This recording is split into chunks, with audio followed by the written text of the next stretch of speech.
السلام علیکم ورحمۃ اللہ وبرکاتہ۔ یہ دو تین سوال ہیں، ہمارے ایک بھائی بیٹھے ہوئے ہیں، تشریف رکھیں 2-4 منٹ کے لیے۔ ہم نے حالانکہ یہ بات کہی تھی کہ موضوع کے متعلق اشتہار میں بھی لکھا ہوا ہے کہ موضوع کے متعلق اگر کوئی قسم کا سوال ہوگا تو اس کے جواب دیے جائیں گے۔ اور آج کی بالخصوص اس نشست کے حوالے سے خان صاحب نے بھی بات کی ہے اور آپ نے شیخ صاحب سے بھی سنا ہے کہ اصل میں جو ہے نبی اسم کی حدیث کے انکار کا دروازہ کہاں سے کھلا۔ سب سے پہلی چیز یہ کہ قرآن کے مقابلے میں اور حدیث کے مقابلے میں قیاس کو ترجیح دی گئی، عقل کو ترجیح دی گئی۔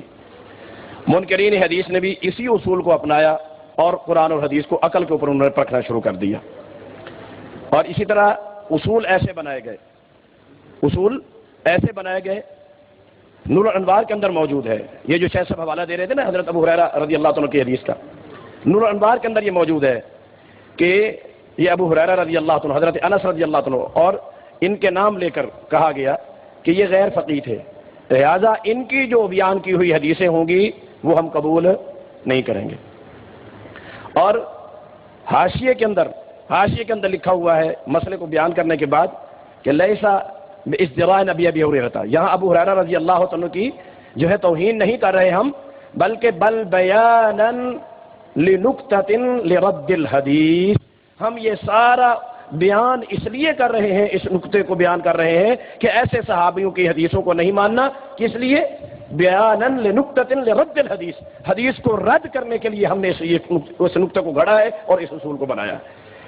اور صرف یہی نہیں ہے، حجت اللہ البالغہ شاہ ولی اللہ، اس نے دو طبقے بنائے ہیں، ایک اہل الرائے اور ایک اہل الحدیث، ایک اہل الرائے اور ایک اہل الحدیث۔ ائمہ میں، فقہاء میں، مجتہدین میں ہی یہ دو طبقے بنا دیے۔ ایک وہ لوگ ہیں کہ جنہوں نے دین کے اندر، دین کے سمجھنے کے اندر، احکام و مسائل کے اندر رائے اور عقل کو بنیاد بنایا، اور ایک وہ ہے کہ جنہوں نے قرآن اور حدیث کو بنایا۔ چنانچہ جو اسکول آف تھاٹ یعنی کہ مکتبہ فکر جس میں اہل الحدیث کو شامل کیا، اصحاب الحدیث کو شامل کیا شاہ ولی اللہ رحمۃ اللہ علیہ نے، اس میں امام احمد بن حنبل، امام شافعی اور امام مالک رحمۃ اللہ علیہ، اور اہل الرائے میں صرف امام ابو حنیفہ رحمۃ اللہ علیہ کا تذکرہ کیا، کہ جنہوں نے دین کے اندر بنیاد رائے جو ہے وہ عقل کو، ذہن کو قرار دیا، دلائل قرآن اور شریعت کے نہیں۔ ان کے لیے قرآن کو بھی بنیاد بنانے کے لیے نور الانوار کے اندر لکھا ہوا ہے، قرآن مجید میں سے صرف 500 آیات جو ہیں وہ آیات احکام ہیں کہ جن سے ہم احکام اخذ کر سکتے ہیں، والبواقی القصص، کہ باقی جو ہے وہ قصے کہانی ہیں بس۔ اب 650,000 آیات میں سے قرآن کی صرف 500 تو اس قابل ہیں کہ جس میں سے دین اور معاملات کو، احکام کو سمجھا جا سکتا ہے، باقی قرآن کی ہمیں ضرورت نہیں ہے۔ احادیث کے لیے بھی بنیاد بنایا گیا، تو اس انداز کے اصول۔ بات آئی تھی خبر واحد کے حوالے سے، شیخ صاحب نے آپ کو حوالہ دیا قرآن کا کہ خبر واحد حجت ہے، کہ آ کر ایک آدمی نے خبر دی اور موسیٰ علیہ السلام کو آ کر اللہ رب العالمین نے اس کا ذکر کیا ہے، تو اس خبر کو قبول کیا گیا یا نہیں کیا گیا؟ بولے، قبول کیا گیا یا نہیں کیا گیا؟ کیا گیا ہے نا۔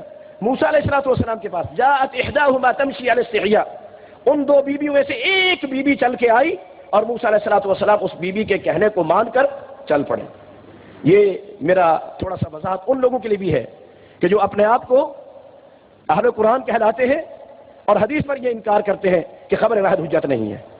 اس میں یہ منکرین بھی حدیث ہیں کہ خبر واحد کو انہوں نے بھی حجت نہیں مانا ہے، احناف نے بھی نہیں مانا ہے اور ان لوگوں نے بھی نہیں مانا ہے۔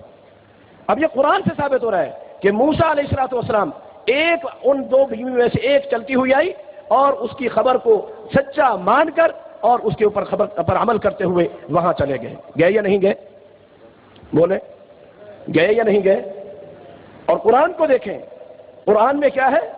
سلیمان علیہ السلام فتفقد الطیر، گم پایا حدود کو، ما لی لا اری الحدود ام کان من الغائبین، آرڈر جاری کر دیا، لأذبحنہ، میں اس کو کیا کر دوں گا، او لیأتینی بسلطان مبین، یا میرے پاس اپنے بچنے کے لیے کوئی واضح دلیل لے کر آئے۔ وہ آیا، اس نے آ کر کیا کہا؟ جئتو کا، اب صاحب خان صاحب، جئتو کا بسبع، بس اور منزل کچی تھی گئی ہے۔ بنبأ یقین کہ میں سبا کے علاقے سے ایک یقینی خبر لے کر آیا ہوں. وہ انسان تو کجا، ہدہد کی خبر بھی قرآن میں تسلیم کی گئی اور اس کی بنیاد پر بلقیس کو یہاں پر بلایا گیا. ہدہد کی خبر کو بھی بنبأ، نبا کس کو کہتے ہیں؟ خبر کو. ہدہد کی خبر کو تسلیم کیا گیا. یہاں اتنے بڑے بڑے جلیل القدر صحابہ، سیدنا انس رضی اللہ عنہ، اور عجیب ظلم یہ ہے کہ یہ وہ صحابہ ہیں کہ جو مکثر صحابہ ہیں، جو کثیر تعداد میں، ہزاروں کی تعداد میں حدیث کو بیان کرنے والے ہیں، اور ظلم یہ کہ ان فقہاء نے بھی ان کو یہ کہا کہ یہ غیر فقیہ تھے، اور جتنے منکرین حدیث ہیں ان کا نشانہ بھی ابو ہریرہ اور انس اور عبداللہ بن عمر بنے. صرف یہی نہیں، اللہ اکبر. اب یہ دیکھیے کہ قرآن کس کا کلام ہے؟ اللہ ایک ہے یا کئی ہے؟ اللہ کیا ہے؟ اللہ تعالیٰ سے لے کر آنے والا. یہ اہل قرآن کے لیے، اہل قرآن کے لیے جو کہتے ہیں کہ بھی ہمیں خبر واحد حجت نہیں ہے، یہ کس کا کلام ہے؟ اللہ کا. اللہ ایک ہے یا کئی ہے؟ اللہ تعالیٰ سے لے کر آنے والا جبرائیل ایک ہے یا کئی ہے؟ کئی فرشتے لے کر آئے یا ایک لے کر آیا؟ جبرائیل نے آ کر نبی صلی اللہ علیہ وسلم کو پہنچایا تو نبی صلی اللہ علیہ وسلم رسول ایک ہے، اکیلے یا آپ کے ساتھ کئی نبی ہیں؟ قرآن بذات خود کیا ہے؟ سب سے بڑی دلیل ہے خبر واحد کے حجت ہونے کی. کہ اگر کوئی شخص خبر واحد کو حجت نہیں مانتا ہے، میں پہلے بھی کہہ چکا ہوں کہ ایسے لوگ در حقیقت قرآن کے ہی کیا ہے؟ منکر ہے. قرآن کے ہی کیا ہے؟ منکر ہے. اللہ بھی ایک، جبرائیل بھی ایک، اور نبی بھی کیا ہے؟ ایک. ایک ایک کے واسطے سے یہاں آ کر پہنچا، اور ان لوگوں نے بھی یہی اعتراض کیا اور ان لوگوں نے بھی یہی اعتراض شروع کر دیا کہ یہ ایک ایک بیان کرنے والا. باقی دین کے متعلق، شریعت کے متعلق ابتدائی طور پر جو میں نے بات وضاحت کے ساتھ کی تھی، اللہ نے قرآن میں فرما دیا ہے کہ الیوم اکملت لکم دینکم واتممت علیکم نعمتی. میں نے دین کو کیا کر دیا؟ بولو، کون فرما رہا ہے؟ اللہ فرما رہا ہے. دین کیا ہے؟ اکملت، باب افعال ہے، محض کمال نہیں ہے. زیادت اللفظ تدل علی زیادت المعنی. جب لفظ زیادہ ہو جائے تو معنی کے اندر بھی کیا ہو جاتی ہے؟ اللہ فرما رہا ہے اکملت، میں نے مکمل کر دیا، واتممت، میں نے کیا کر دیا؟ تمام کر دیا، پورا کر دیا. اللہ فرماتا ہے میں نے مکمل کیا اور میں نے کیا کیا؟ پورا کر دیا. ملا کہتے ہیں کہ یہ بھی پورا، ملا کہتے ہیں کہ یہ بھی پورا. جی اس میں گائے کا تو ذکر ہے مگر بھینس کا ذکر، اس میں مکھی کا تو ذکر ہے مگر بھیڑ کا ذکر، جی مکھی کا تو ذکر ہے مگر ڈیمبو کا ذکر. جی یہ ذہنیت ہے نا، ہر کسی کے ذہن سے وہی نکلتا جو کچھ اندر ہوتا ہے. دین کامل ہے، دین کیا ہے؟ مکمل ہے. اور اللہ تعالیٰ نے محمد الرسول کو بھیجا لِتُبَيِّنَ لِلنَّاسِ مَا نُزِّلَ إِلَيْهِمْ. آپ ان کے سامنے اس کو کھول کھول کر بیان کر دیں. آپ ان کے سامنے کیا کر دیں؟ اس کو کھول کھول کر بیان کر دیں. بڑے دھڑلے کے ساتھ کئی لوگ کہہ دیتے ہیں یہ چیز قرآن میں نہیں ہے، یہ چیز حدیث میں نہیں. قرآن میں بھی سب کچھ موجود ہے، حدیث میں بھی سب کچھ موجود ہے. اللہ نے دین کو کیا کیا ہے؟ مکمل. اگر ہمارے علم میں، ہمارے فہم میں، ہمارے مطالعے میں کوئی چیز نہیں ہے، ہم یہ نہ کہیں کہ یہ چیز قرآن میں نہیں ہے، یہ چیز حدیث میں نہیں ہے. یہ براہ راست قرآن اور حدیث کا کیا ہے؟ انکار ہے. جو شخص یہ کہے یہ قرآن میں نہیں ہے، یہ حدیث میں نہیں ہے، یہ کس کا انکار ہے؟ بڑے دھڑلے سے خوش ہو کر وہ سمجھتے ہیں کہ شاید ہم اہل حدیث کے اوپر اعتراض کر رہے ہیں. یہ اعتراض اور انکار اہل حدیث کا نہیں، یہ قرآن اور حدیث کا انکار ہے. قرآن بھی کامل، حدیث بھی کامل، دین بھی کامل، شریعت بھی. پتہ نہیں یہ لوگ پھر غیر مسلموں کو کس منہ سے دعوت دیتے ہیں کہ ہمارا اسلام مکمل ہے، ہماری شریعت مکمل ہے. کس منہ سے دعوت دیتے ہیں؟ جو اعتراض، اٹیک. یہ نماز ہی پوری قرآن اور حدیث میں نہیں ہے. نماز ہی پوری قرآن اور حدیث میں، جب پوری قرآن اور حدیث میں نہیں ہے تو کہاں سے پوری ہوئی؟ جی کہاں سے پوری ہوئی؟ امام. ٹھیک ہے جی. جو قرآن میں بھی نہیں، حدیث میں بھی نہیں. صحابہ کرام نماز پوری پڑھتے تھے، ادھوری پڑھتے تھے. نبی صلی اللہ علیہ وسلم نماز پوری پڑھا کرتے تھے، ادھوری پڑھا کرتے تھے.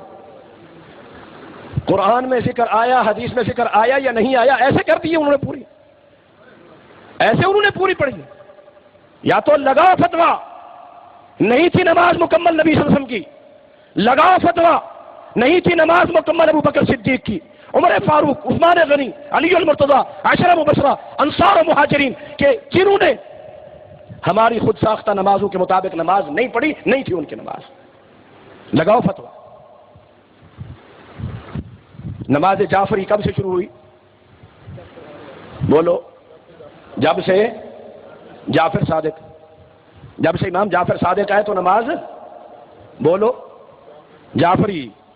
اور نماز شافعی کب سے شروع ہوئی؟ جب سے امام شافعی. مالکی کب شروع ہوئی؟ جب سے امام مالک. حنبلی نماز کب سے شروع ہوئی؟ جب سے امام احمد بن حنبل. اور حنفی نماز کب سے شروع ہوئی؟ بولو. جب سے امام ابو حنیفہ پیدا ہوئے. جی پیدا ہوئے تو 20 سال کے ہو کر انہوں نے پڑھنا شروع کیا ہے. سبلی نعمانی نے لکھا ہے سیرت النعمان میں. 20 سال کے بعد انہوں نے پڑھنا شروع کیا. اور اس کے بعد پڑھنے کے بعد کچھ عرصہ لگا یا نہیں لگا، تعلیم حاصل کی، فقیہ بنے. پھر بعد میں شروع ہوئی جب فقہ حنفی مدون ہوئی. اس سے پہلے خود امام ابو حنیفہ کس طریقے پر نماز پڑھا کرتے تھے، امام ابو حنیفہ کے والد کس طریقے پر نماز پڑھتے رہے، امام ابو حنیفہ کے استاد کس طریقے کے اوپر نماز پڑھتے رہے. تو ان سے پہلے گزرے ہوئے تابعین، تبع تابعین اور صحابہ کرام کس طریقے کے مطابق نماز پڑھا کرتے تھے. اگر نبی صلی اللہ علیہ وسلم نماز ہی پوری دے کر نہیں گئے ہیں تو سوچئے ذرا یہ کس کے اوپر اعتراض ہے؟ اہل حدیث کے اوپر اعتراض ہے یا نبی کی ذات پر کہ وہ دین ہی پورا نہیں دے کر گیا؟ ایسا نبی، ایسا رسول جو نماز بھی پوری دے کر نہیں گیا، نعوذ باللہ من ذالک. یہ تصور کس لیے؟ یہ عقیدہ نظریہ کس لیے؟ صرف اپنے مذہب کی فوقیت کو ثابت کرنے کے لیے. شیخ صاحب نے بتایا نا، شیخ صاحب نے، وہ بزرگوں نے سوال کیا تھا جی امام ابو حنیفہ جو ہے وہ پہلے کے ہیں اور امام بخاری کیا ہیں؟ بعد کے ہیں. جو پہلے کے ہیں تو چلو ان حدیث کی کتابوں میں سے کسی ایک میں ان کا نام تو آ جاتا سند کے اندر. جن کتابوں کو مدرسوں میں پڑھایا جاتا ہے اور دورہ حدیث کرایا جاتا ہے، جس مدرسے میں دورہ حدیث نہ ہو، بخاری نہ پڑھائی جائے، اس کو چندہ کوئی دیتا؟ جی ان کو کہنا چاہیے کہ ہم دورہ فقہ کرائیں گے، دورہ ہدایہ کرائیں گے، دورہ در مختار کرائیں گے، کنز الدقائق کرائیں گے، شرح وقایہ کرائیں گے. لکھیں اشتہار، چھاپیں، دیکھیں کون آتا ہے پڑھنے کے لیے. حدیث کا دورہ، اس کے نام پر چندے، اس کے نام پر ٹکڑے، اسی پر پلنا، اسی پر تنخواہیں. اور پھر اعتراض بھی کس کے اوپر؟ حدیث کے اوپر. اعتراض بھی کس کے اوپر؟ حدیث کے اوپر. جس شاخ پہ خود بیٹھے اسی کا کاٹنے کے اوپر لگ گئے. واقعی شیخ صاحب نے فرمایا نا کہ کم علم لوگ اس طرح کی باتیں کرتے ہیں، ورنہ ان کے علماء تسلیم کر چکے ہیں. صحیح بخاری جو اب بھی اس وقت چھپی ہوئی ہے کراچی سے، قدیمی کتب خانہ جو بندیوں کا، حنفیوں کا کتب خانہ ہے، اس کے مالک خود حنفی ہیں. اور پہلے صفحے کے اوپر اور مقدمے میں احمد علی سہارنپوری جو شیخ الحدیث تھے دارالعلوم دیوبند کے، انہوں نے لکھا ہے قد اجتمعت الامۃ والائمۃ علی انها اصح الکتب بعد کتاب اللہ. صفحہ نمبر 2 مقدمہ صحیح بخاری. لکھنے والے مولانا احمد علی سہارنپوری ہیں کہ اجماع ہے اس بات کے اوپر تمام ائمہ کا، تمام اماموں کا، تمام امت کا کہ کتاب اللہ کے بعد سب سے صحیح ترین اگر کوئی حدیث کی کتاب ہے تو وہ کیا ہے؟ جو پھر بھی اجماع کا منکر ہو، اجماع کا منکر ہو. ہاں جی بات آ رہی ہے، بتاتا ہوں. آپ اجماع ثابت کر سکتے ہیں؟ بتائیے کہاں پر ہے؟ بخاری شریف کے اندر بھی جو ہے 20 تراوی کی روایت. ماشاء اللہ ماشاء اللہ. اگر آپ نا مشکات بخاری میں سے 20 احادیث کی روایات رکعت تراوی کی حدیث دکھا دیں، میں ابھی اعلان کرتا ہوں آپ کے ساتھ ہونے کا. بات یہ ہے کہ میں نے سوالات بخاری میں میں آ رہا ہوں، آپ کے سوال کے جواب کی طرف آ رہا ہوں. دیکھیں نا، آپ صحابہ کی بات کر رہے تھے حضرت ابو ہریرہ کی، وہ ان کو جو ہے نا فقیر نہیں سمجھتے. انہوں نے حضرت عمر رضی اللہ عنہ کے کھیل کو بدعت کہا ہے حاجی صاحب کو. انہوں نے امام صاحب آپ امام صاحب نے کیا وہ ان کا ایمان باقی؟ میں بتاتا ہوں آپ کو، وہ بھی بتاتا ہوں بدعت کی کیوں کہا ہے، کس لیے کہا ہے، بتاتے ہیں. بدعت ایک صحابی رسول اللہ راشدین وہ بتاتے ہیں. اب ایک مسئلے سے دوسرے کی طرف ابھی بات کی کہ بخاری میں سے یہ مولانا صاحب بیٹھے ہیں، ٹھیک ہے نا، ان کے علماء کسی بھی مسجد کے، کسی بھی مدرسے کے، یہ یہاں مسجد میں بیٹھ کر دوسری سب میں بیٹھ کر کہہ رہے کہ بخاری شریف کے اندر 20 رکعت تراوی کی حدیث ہے. ان کو چھوٹ ہے قیامت تک کے لیے کسی بھی زندگی کے موقع کے اوپر لا کر مجھے دکھا دیں. صحابہ کا اجماع ہے اور مکے میں نہیں ہے اجماع صحابہ کا. مکے مکہ میں پڑھی جاتی ہے. میں بتاتا ہوں مکہ میں کیسے پڑھی جاتی ہیں. صحابہ آئیے، صحیح موطا امام مالک، ان عمر بن الخطاب امر ابی بن کعب وتمیم الداریہ ان یقوما بالناس 11 رکعتا، کہ حضرت عمر رضی اللہ عنہ نے تمیم داری اور ابی بن کعب رضی اللہ عنہ کو یہ حکم دیا تھا کہ وہ مسجد نبوی میں 11 رکعت کی جماعت کرائیں۔ یہ موطا امام مالک کی حدیث ہے، خود عمر رضی اللہ عنہ نے، صحیح، یہ حدیث بھی صحیح ہے موطا امام مالک کی، جس کی سند کے اوپر کسی قسم کا کوئی اعتراض نہیں ہے۔ مسجد نبوی میں حضرت عمر رضی اللہ عنہ نے ابی بن کعب اور تمیم داری کو جو حکم دیا وہ کتنی رکعت کا؟ 11 رکعت کا۔ کتنی رکعت کا؟ اور میں چھپاتا نہیں ہوں بات کو، اس کے آگے لکھا ہوا ہے، ایک شخص ہے، اس کا نام ہے یزید بن رومان، یزید بن رومان، اور امام عینی نے لکھا ہے کہ لم یدرک عمر، اس نے حضرت عمر کا زمانہ ہی نہیں پایا ہے، حضرت عمر کا زمانہ ہی نہیں پایا۔ حضرت عمر رضی اللہ تعالیٰ عنہ کی وفات سے 7 سال بعد جو ہے وہ پیدا ہوا ہے، اور یہ شخص کہہ رہا ہے یزید بن رومان کیا کہ کان الناس، کہ کچھ لوگ تھے جو فی عہد عمر بن الخطاب، عمر بن خطاب کے زمانے میں 20 رکعت پڑھا کرتے تھے۔ حضرت میں بتاتا ہوں صبر، حوصلہ، تحمل بیٹا، تحمل، صبر مولوی صاحب، صبر، بتاتا ہوں اب کتابوں سے ہٹ کے مکہ پہ آ گئے، ہم بتاتا ہوں مکہ کی کون کون سی چیز مانتے ہیں آپ نہیں مانتے، وہ بتاتا ہوں، تشریف رکھیں۔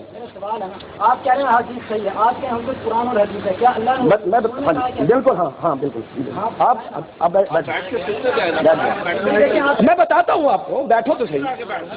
ہاں جی، پہلے والی وہ بات ختم ہو گئی، بخاری میں سے کوئی میں یہ کلام ادنا سا طالب علم ہوں، اپنی جماعت کا خادم ہوں، بخاری میں سے، بخاری میں کیا ہے، ام المؤمنین سیدہ عائشہ رضی اللہ تعالیٰ عنہ سے جب سوال کیا گیا کہ نبی صلی اللہ علیہ وسلم کی رمضان کی نماز کیا ہوا کرتی تھی، تو ام المؤمنین سیدہ عائشہ فرماتی ہے ما کان یزید علی 11 رکعتا فی رمضان ولا فی غیرہ، کہ نبی صلی اللہ علیہ وسلم رمضان ہو یا غیر رمضان رات کی نماز کو 11 رکعات سے زیادہ نہیں پڑھا کرتے تھے۔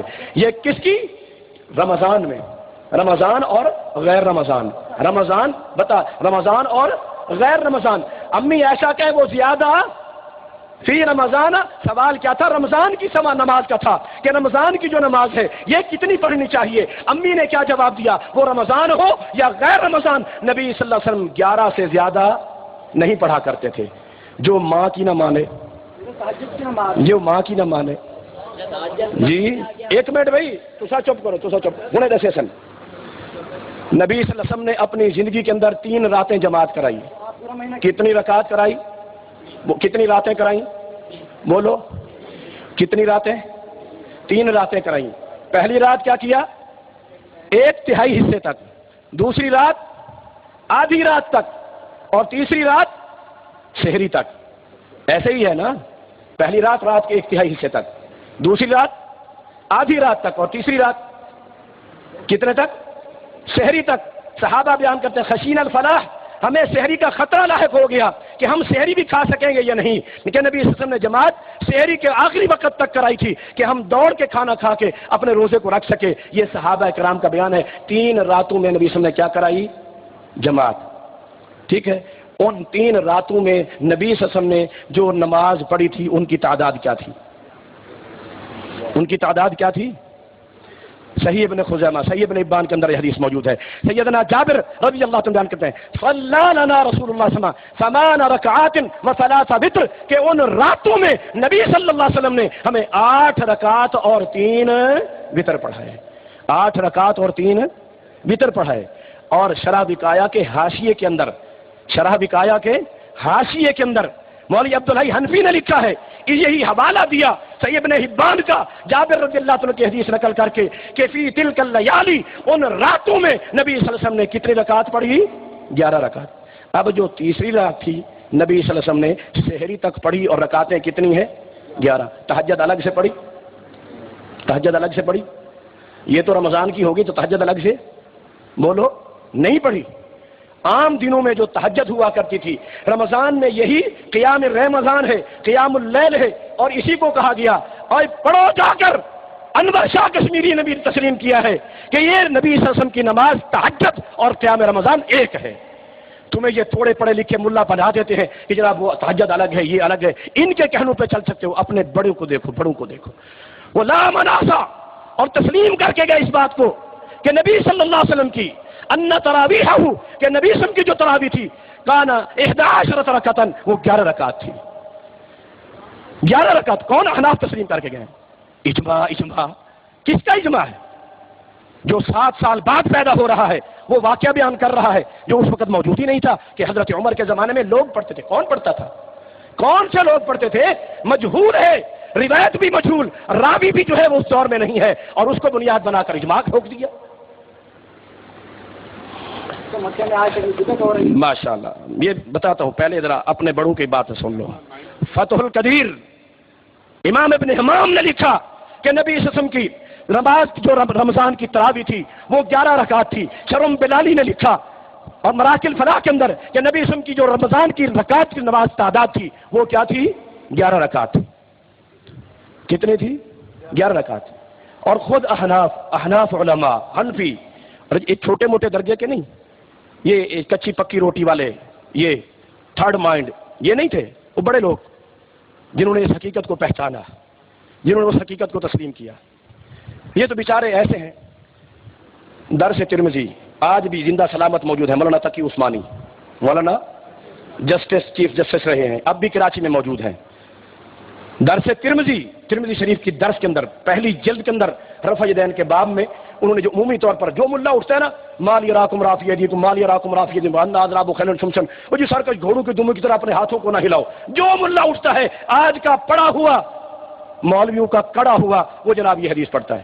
اور تقی عثمانی نے لکھا، شیخ الحدیث ہے، اس وقت امامت کے درجے کے اوپر فائز اس کو سمجھتے ہیں، مجتہد العصر اس کا لقب ہے، مفتی زمان اس کا لقب ہے، اور اس وقت امام حنفیت کا وہ لکھتا ہے کہ یہ رفع یدین، یہ حدیث جو جابر بن سمرہ رضی اللہ تعالیٰ عنہ کی یہ سرکش گھوڑوں والی ہے، اس کا نماز کے رکوع والے رفع یدین کے ساتھ کوئی تعلق نہیں ہے. وہ لکھ کر گئے کہ رکوع والے رفع یدین کے ساتھ اس طرح کا کوئی تعلق نہیں. اتنی علمی شخصیت وہ یہ کہے کہ وہ اس کا رکوع والے رفع یدین سے تعلق نہیں ہے، اس کا تعلق سلام کے ساتھ تھا، لوگ اشارہ کرتے تھے، اس کو منع کیا گیا ہے، رکوع والا اس سے منع نہیں. مگر پھر بھی جو ملا اٹھتا ہے اسی کو لے کر، جو ملا اٹھتا ہے اسی کو لے کر. یہ میں نے ایک مثال دی ہے، اس طرح کی سینکڑوں مثالیں ہیں. میں گھر سے آیا ہوں، بات آ رہی نا تراویح کی، میں نے مناظرہ مولانا عبدالستار توسی کے پاس پڑھا ہے اور انہوں نے دلائل لکھوائے. شیخ یہ سننے کی بات ہے، تراویح کے حوالے سے انہوں نے دلائل لکھوائے. شیعہ تراویح کے قائل نہیں، شیعہ کے مقابلے میں ہمیں دلائل لکھوا رہے ہیں کہ تراویح پڑھنی چاہیے. اس کے لیے مختلف آثار، اس کی فضیلت کے لیے حدیث صحیح، من قام رمضان ایمان واحتساب، دستاوی بھی میرے پاس پڑا ہوا ہے جس میں انہوں نے ہمیں سب چیز لکھوائی ہے. میرے پاس وہ دستار بھی پڑی ہوئی ہے جنہوں نے میری دستار باندھی تھی، اور اتنی بڑی 36 انچ کی سند بھی پڑی ہوئی جو انہوں نے مجھے عطا کی تھی. جی اب انہوں نے دلائل لکھوانا شروع کیے. جی کیا ہے؟ سنن کبریٰ بہقی کے اندر روایت ہے ابن عباس کا نبی صلی اللہ علیہ وسلم یصلی 20 رکعتاً کہ نبی صلی اللہ علیہ وسلم وہ 20 رکعت پڑھا کرتے تھے. میں نے کہا استاد جی یہ آپ نے بہقی کا حوالہ دیا ہے تو امام بہقی رحمۃ اللہ نے اس حدیث کو نقل کیا ہے اور آگے لکھنے کے بعد کہا ہے کہ تفرد به ابراہیم بن ابی شیبہ وهو ضعیف، کہ اس کو بیان کرنے والا اکیلا ابراہیم بن ابی شیبہ ہے اور وہ کیا ہے؟ ضعیف ہے. وہ کیا ہے؟ ضعیف ہے. کتاب ان کے ہاتھ میں تھی، انہوں نے بند کر لی. کہنے لگا تو ایویں گال کر دینے تینوں پتہ کسے شاید نہیں ہوندا، میں تھانوں آکھیا کہ بغیر ثبوت دے گل نہ کیتی کرو، مینوں ثبوت دے. میں کہا سی تساں کتاب دو، آکھے اپنی لے آ. میں نے اس دور میں 87 کی بات ہے، 87 کی، اس دور میں 1800 کی وہ کتاب لی اور اس کی دوسری جلد میں نکال کر وہاں پر لے کر گیا. مختلف اقوال نقل جو لکھوائے ہیں کہ اس زمانے میں لوگ 20 پڑھا کرتے تھے، ایک قول لوگ 41 پڑھا کرتے تھے، 39 پڑھا کرتے تھے اور 27 پڑھا کرتے تھے. یہ سارے دلائل لکھوائے انہوں نے، یہ سارے دلائل. میں نے سارے کو اوپر بحث کی. کہنے لگے تھوڑا سارا فیصلہ قیامت تلیمہار ہو سی. میں کہسی او کی میں کہ تساں 8 پڑھ دے ہو اساں 20 پڑھ دے ہیں، یہ قیامت تلیمہار 8 ہویاں تاں 8 تو ساڈیاں تھی ویسن، 12 ساڈا نفلی ہو سن. جے 20 ثابت ہو گئیاں تساں تا 8 پڑھ دے ہو، باقی 12 کتھوں لے آسو؟ باقی 12 کتھوں لے آسو؟ میں آخیا جڑا تساں 41 تے 39 تے 43 والا روایتاں لکھوایا نا، اگر یہ قیامت تلیمہار 41 تے 39 تے 43 ثابت تھی گئیاں تساں باقی کتھوں لے آسو؟ جی